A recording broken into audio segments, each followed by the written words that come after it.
E o dia de ontem foi histórico, né? Em plena sexta-feira, uma queda repentina de energia. Mas o que aconteceu, né? A gente foi procurar saber, né? A gente ficou sem comunicação, estamos sem comunicação até o presente momento. A comunicação móvel, por exemplo, foi 100% afetada, né? Das pessoas todas as pessoas que eu conheço, 90% delas ou 100% delas naquele momento, né, tinham perdido toda a conexão com as redes de telefonia móvel. Tá, o que significa isso? É um apocalipse? O que é? O que está acontecendo?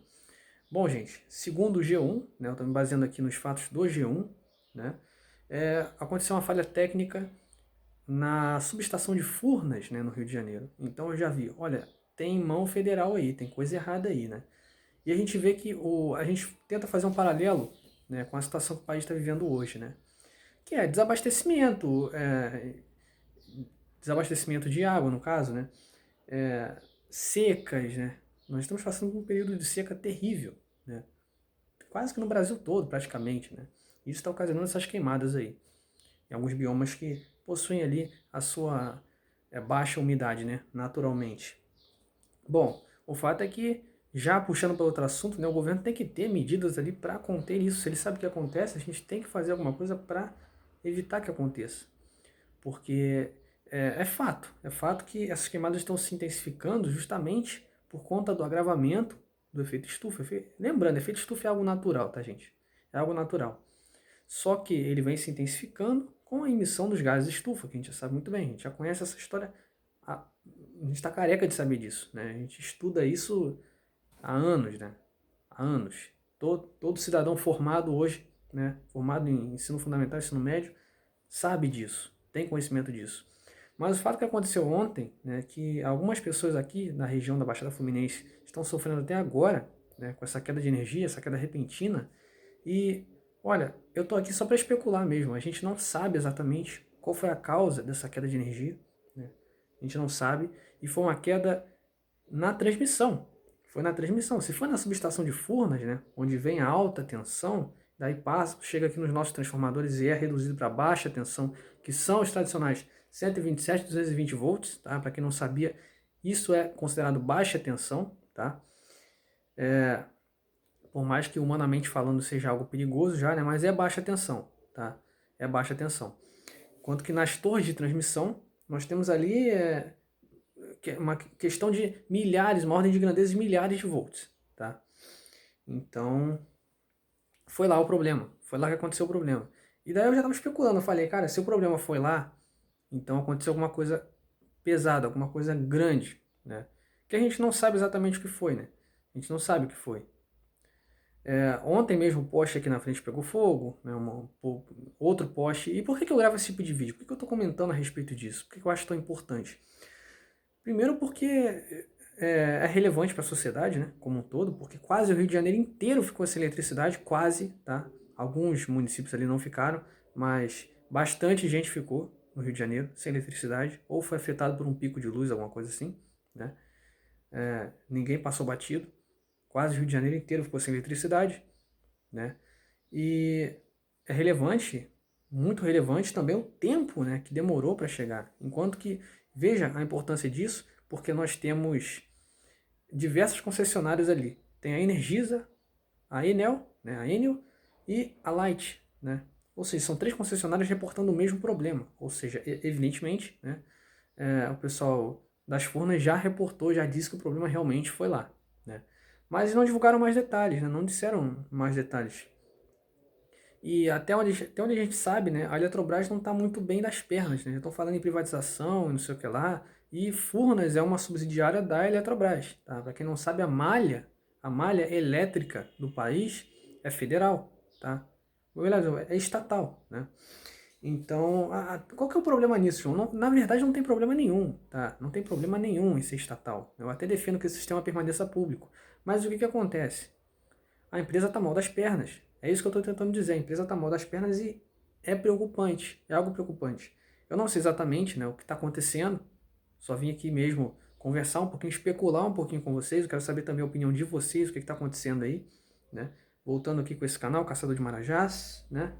E, bom, eu não sei, cara, o que está acontecendo. Não sei, Tá? Eu queria saber realmente, para trazer um vídeo aqui, né, para a gente conversar mais a respeito, nos baseando em fatos, né? Mas os únicos fatos que eu tenho são no G1, né? E a verdade é que nem o próprio G1 divulgou tanto isso, né? Na verdade, eles fizeram um bom trabalho no começo, porque quando houve essa queda de energia, eles já começaram a reportar, né? Porque diversas entidades começaram a reportar para o G1, né? E o G1 foi atualizando, né, na barra, no canto inferior do site, né? Quais municípios voltavam, quais caíam de novo e por aí vai, né? Eu comecei a achar meio suspeito quando meu pai me ligou e ele estava na Figueira, né, que é um bairro pequeno aqui na Baixada Fluminense, e eu estava em outro bairro, evidentemente, né? São dois bairros diferentes. E quando ele havia me perguntado se tinha faltado energia elétrica aqui, eu havia dito que não, mas pouco tempo depois aconteceu esse apagão aqui também, né?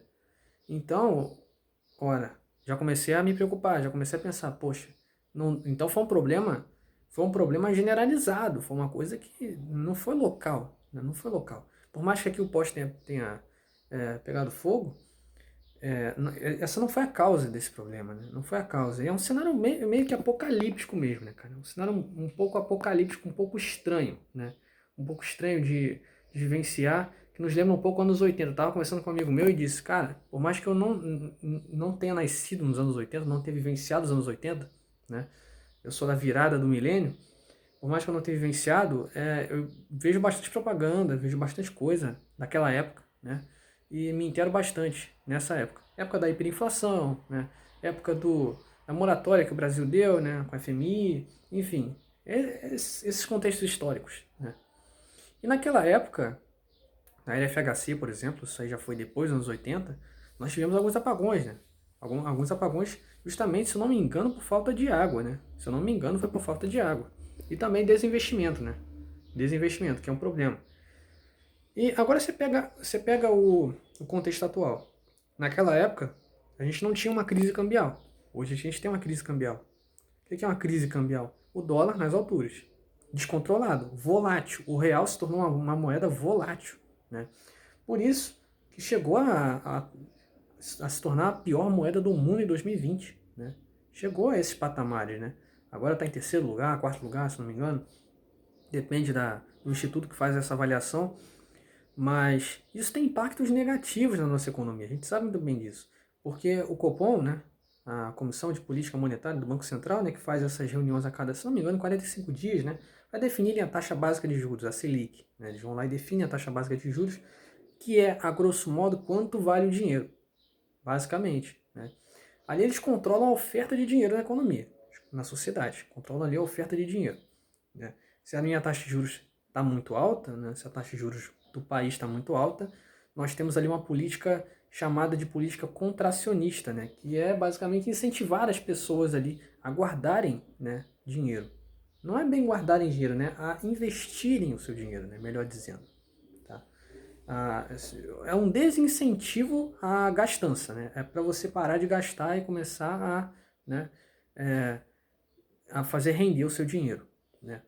O problema disso, né, é que o Brasil sempre teve taxas de juros altíssimas e eu sempre fui contra isso, né, porque taxa de juros é uma coisa que também reflete no enquanto o banco vai te pagar para te oferecer um empréstimo, né, porque é a taxa mãe da economia. Então o banco vai tomar como referência a taxa de juros, a taxa Selic, para te emprestar algum dinheiro, para te fazer algum empréstimo. Tá, João, você começou falando de eletricidade, de queda de energia, e agora está falando de taxa Selic. Sim, gente, porque veja bem, tem uma correlação nisso daí. A taxa Selic hoje está em 2% ao ano, né? A taxa básica de juros em 2% ao ano, né? Sendo que alguns rendimentos de renda fixa do governo, alguns títulos ali do governo chegaram a render negativo, né? Então, isso é um pouco preocupante. Eu não sou investidor de renda fixa, tá? Eu não gosto de renda fixa, não gosto de emprestar dinheiro para o governo, não gosto. Isso também favorece um pouco a dívida pública, né, do governo, então eu não gosto disso, não sou fã disso. Né? Talvez se o governo estivesse na bolsa, né, provavelmente se tornar sócio do governo seria uma opção melhor do que emprestar dinheiro para o governo. E essa é a minha opinião, tá? Você pode discordar à vontade, mas essa é a minha opinião. Eu não gosto de emprestar dinheiro para o governo. Eu tenho essa visão. Então, gente, o que acontece? Aí essa taxa de juros muito baixa, o que por sinal fomentou muito a exportação, né? Começou a faltar itens no mercado interno, né? Isso provavelmente gerou alguma pressão inflacionária, né? Como até o próprio Fernando Urrich, aqui, um economista aqui no YouTube, que tem um canal, ele até havia dito, né? Ele até havia dito que, lá no lançamento da nota de R$ 200, né? Que o Banco Central fez esse anúncio, ele havia dito que, olha, essa crise, ela é uma crise deflacionária, porque as pessoas elas não estão consumindo, né? Só que com essa geração, essa impressão de dinheiro que o governo está fazendo, daqui a uns 2, 3 meses vai gerar sim uma pressão inflacionária, né? O IPCA pode chegar a 2, 3, 4, IPCA, o índice de preço o índice de preço ao consumidor amplo, né? Que mede basicamente, é um índice, né, que mede a alta dos preços dos alimentos, né? A alta dos preços no geral, como um todo. Tem outro também que é o IGPM, né? Outro índice. E, bom, gente, o que acontece? Fomentando a exportação, né? Então gerou essa pressão inflacionária porque qual que é o fomento à exportação? Dólar, né? Muito alto. Por quê? Como assim, João? Explica. Bom, é o seguinte, se o dólar está muito alto, é mais barato eu vender lá para fora, né? Porque com US$ 1 eles compram R$ 5, 5,65, né? Aproximadamente 68 hoje, que fechou, né? Na sexta-feira. Muito alto o câmbio, né? 5,68, né? E, ou seja, é muito mais vantajoso para o produtor, para o capitalista, né? Exportar, né? Porque aí ele ganha em dólar, ele vai ganhar R$ 5, né? Vai ganhar R$ 5, né? Vamos supondo, né, que o produto dele custe ali US$ 1, né? Ele vai ganhar R$ 5 naquele produto. Então, poxa, é vantagem, é muita vantagem para ele. Vai ganhar muito, o fator multiplicador ali, nossa, é muito alta, a margem de lucro é muito alta. Então, ele vai preferir isso. Vai preferir isso, não adianta. Qual que é a medida que o governo tem que fazer? Subir um pouquinho a taxa de juros, né? Manter, a China, por exemplo, ela mantém uma taxa de juros a 4% ao ano, né? Taxa Selic deles lá é 4% ao ano. Mas o câmbio chinês ele é extremamente desvalorizado, né? O câmbio chinês é US$ 1, 7 RMB, né? Por aí, um pouquinho. Agora já bateu 6, né? 6,80, 6,70 por aí. Tá valorizando, de fato. E daí, gente, o que acontece? Bom, como eu disse, eu não sou muito fã, né, de taxas de juros altas, mas também a gente tem que maneirar na coisa, porque a gente já viu por experiência agora, né, que quando a gente reduz muito, né, o câmbio ele fica doido, volatiliza, né? E essa volatilidade ela dificulta muito a vida do povo. Tá muito caro comprar as coisas, tá muito caro. Fui olhar aqui, eletrônicos, principalmente eletrônicos, subiram horrores, cara. Eletrônicos subiu horrores. Então, tá absurdo você fazer uma compra hoje, para você fazer. Eu trabalho com informática, né? Então, você fazer um upgrade no seu computador tá absurdo. Um computador intermediário saindo a mais de 3, 4 mil reais, tá absurdo. Tá muito absurdo. Fora a questão dos impostos, né? Fora a questão do ICMS, que ainda é de 44% sobre esse tipo de produto, né? E são questões assim a, a se preocupar, entendeu? Então, voltando à questão da energia, né? Que eu já falei de tanta coisa aqui, energia e taxa Selic, né? São coisas ali que estão, né, que estão atreladas. Porque veja bem, qual foi o problema, né, com os militares, né, na, na, no, na década de 70, 80? O que aconteceu lá com os militares? Por que houve essa hiperinflação? Bom, evidentemente, né, pela questão dos empréstimos, né, que o Brasil fez ali para conter a crise do petróleo, as duas crises do petróleo, né, que fizeram o preço do barril subir, né? Subiu muito, né? E, bom, o que aconteceu? Aconteceu que o Brasil, ele tinha feito um empréstimo com os Estados Unidos. Pegou um empréstimo lá com os Estados Unidos, não lembro exatamente se foi com o FMI ou se foi com o Banco Mundial, qual instituição que foi, mas ele pegou um empréstimo, né? Só que ele pegou um empréstimo ali a juros, não a juros fixos, né? A juros ali variável, né? A juros variável, né? Então chegaram lá na canetada, né? Agora a gente vai ter que subir os juros aqui, vamos subir. E subiram. E aí eles começaram a subir os juros lá nos Estados Unidos, a taxa de juros dos Estados Unidos, né, que influencia todos os bancos, que eu já fiz a explicação aqui, né? Portanto, quem pegou empréstimo com os bancos teve os seus juros, né, o que você deve, né, para aquela instituição triplicado, né? Ou seja, o que o Brasil pegou, ele devia 3 vezes, 4 vezes mais, né? Então, isso acabou com o país, acabou.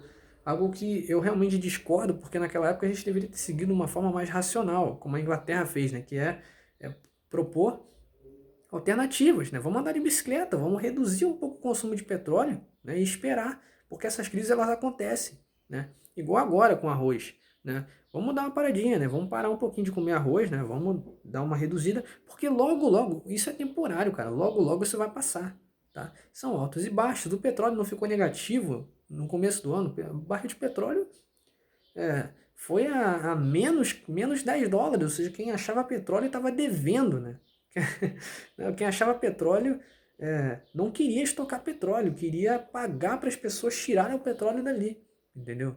Chegou a esse ponto no começo do ano, foi bizarro, foi uma coisa bizarra. E as pessoas não comentam sobre isso, né? Então foi uma coisa absurda. Então, o Brasil de lá para cá, né, veio tendo essas más práticas, né, essas práticas baseadas no coração, no emocional, né? E aí deu no que deu, tá? Deu no que deu. Gastando mais do que tem, por aí vai, né? Claro, a gente tem que se preocupar com o social, evidentemente. Evidentemente, e nesse ponto de vista, eu até concordo você gastar mais para ajudar as pessoas, porque as pessoas vão ajudar a movimentar a economia depois. Agora, não foi o que eles fizeram, não. Eles colocaram, não, vamos colocar o Brasil aqui na oitava economia mundial. Conseguiram. A troco de quê? A troco de pobreza, a troco de desvalorização cambial, a troco de hiperinflação.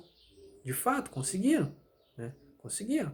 Só que a troco de tudo isso, pagaram um preço muito alto que estamos pagando até hoje, né? E muita gente não fala sobre isso. Não fala, não fala. O pessoal prefere colocar a culpa no PT, que teve sim a sua culpa, teve a sua culpa sim, com toda certeza, mas a gente também não pode acabar com a culpa, né, dos militares. A gente não pode esquecer dos militares, não, tá? A gente não pode esquecer disso. Tem o maior apreço possível pelas Forças Armadas, mas é, as Forças Armadas atuais, elas não são as Forças Armadas de antigamente. Não são. Definitivamente não. E depois a gente faz um vídeo a respeito comentando sobre isso, né? Com a volta aqui do canal. Mas, né, só para encaminhando aqui para o fim do vídeo, gente, o que acontece? Né? Fazendo um paralelo com a eletricidade, indústria. Indústria precisa de quê? Precisa de maquinário de preferência moderno, atualizado. Então, na época, o que aconteceu? Houve um sucateamento, né, no governo militar do parque industrial brasileiro. Né? Por quê? Desvalorização cambial. É muito caro você importar coisas para cá. Então, você tinha até a reserva de mercado, né?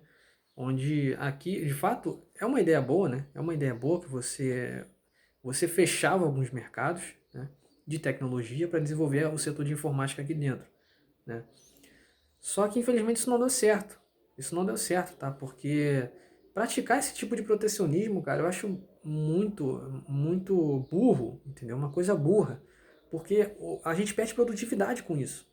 A gente perde produtividade com isso, né? Porque já pensou, o governo te força a comprar um positivo, né, só para ajudar a indústria nacional, né? Ao invés de você comprar um Asus, né, lá fora, muito mais barato e mais eficiente. Não, não é assim que funciona, né? Isso é burro, é uma medida burra, porque você está perdendo produtividade com isso. Então, para a indústria funcionar, nós precisamos importar coisas novas, né? E de preferência depois, ó, a gente melhora. A gente melhora com o tempo. Isso é natural. É natural. Porque se houver esse sucateamento ali do setor industrial, é evidente, né? É evidente que foi por culpa do governo, foi por culpa das medidas do governo. Não só por conta do câmbio desvalorizado, como também pela questão ali da reserva de mercado, né? Da questão das leis do governo, que instituíam que tributações enormes, né, em relação a esse tipo de produto para você importar. Então ficava muito inviável importar esse tipo de produto. Né? Bom, a ideia é o que? Eu defendo, gente, e isso é da minha parte, eu defendo o câmbio de equilíbrio. Tá? O câmbio de equilíbrio seria algo que equilibrasse importação e exportação.